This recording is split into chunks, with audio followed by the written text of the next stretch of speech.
Hi, everyone, and welcome to the CDO Magazine interview series. And I'm Dave Mariani of AtScale, and we're partnering with CDO Magazine, MIT CDO IQ, and the International Society of Chief Data Officers in a series of interviews. So today I have the pleasure of talking with Ryan Swan, and Ryan is the Chief Data Analytics Officer at Vanguard. So Ryan, welcome to the podcast. Dave, thanks for having me. Happy to be here. Yeah, let's talk a little bit about leadership, and let's just start with how would you describe, what does it mean to you to be a chief data officer? Like, what's really required there? You touched a little bit on it, but let's just go a little deeper on that if you wouldn't mind. The key to being a chief data officer is being able to connect, and I'm going to say straddle the fence between mission, business outcomes, and the strategic uses of data at scale. And so here at Vanguard, we're a mission-oriented organization where we're a firm that's owned by our clients. And so our whole mission is to help our clients achieve financial success. And so to be successful in doing that from a data and analytics perspective, I have to connect data analytics, AI, and ML to actual business outcomes, risk reduction. There's both, there's an offense and defensive side to this, so that we can help our customers have investment success, reduce costs, reduce risk, et cetera. And so as CDOs try to move the organization to a data-driven culture, you got to connect it. It's got to be connected to the business. We don't just do data for data's sake, so to speak. And in doing that, you ultimately are building the data literacy of the organization, where it's not just data professionals that see data as a strategic asset. It's actually our frontline managers, our individual contributors, our executives, our board members that are leveraging data at different levels, at different scopes, in different ways to help inform, validate, or contradict decisions, right, in regards to what's going to ultimately help us help the client have investment success. And so that's kind of how I think about it.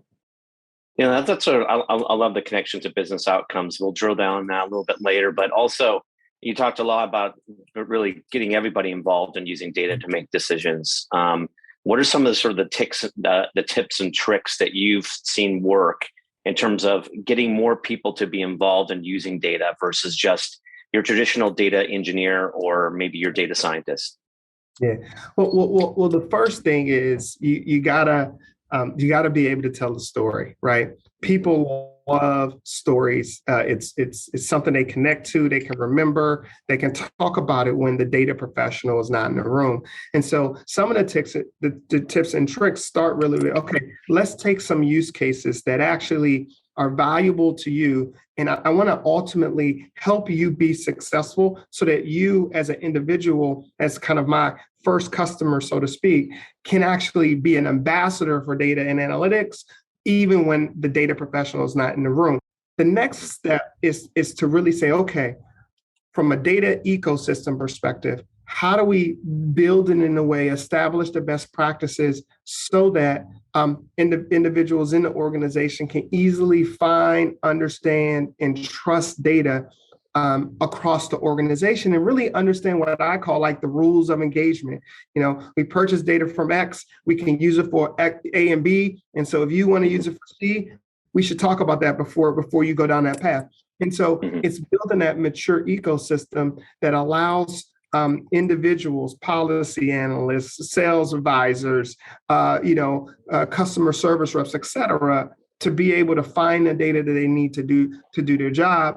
And then as you really start to move the maturity of the organization kind of across that maturity curve, you want to actually build data and analytics and the use of data analytics into strategy development, into decision-making earlier in the process, so that it can actually become a part of the DNA, so to speak, of an organization. But when you have those tangible examples of hey, we just helped these advice advisors provide better service to their customers, to their clients, by leveraging data analytics, people can get behind that and they can say, "Oh, that's interesting. I wonder if you can help me do this." Right? How can I work? How can we work together in order to do that? And so CDOs have to be able to straddle the fence. Our leaders have to be able to straddle the fence in order to make that happen. Yeah, I love the storytelling aspect of that. That really is people really do. I mean, the reason why stories like really have an effect is that they create an emotional response. All right. And that's memorable and something that people tend to retain.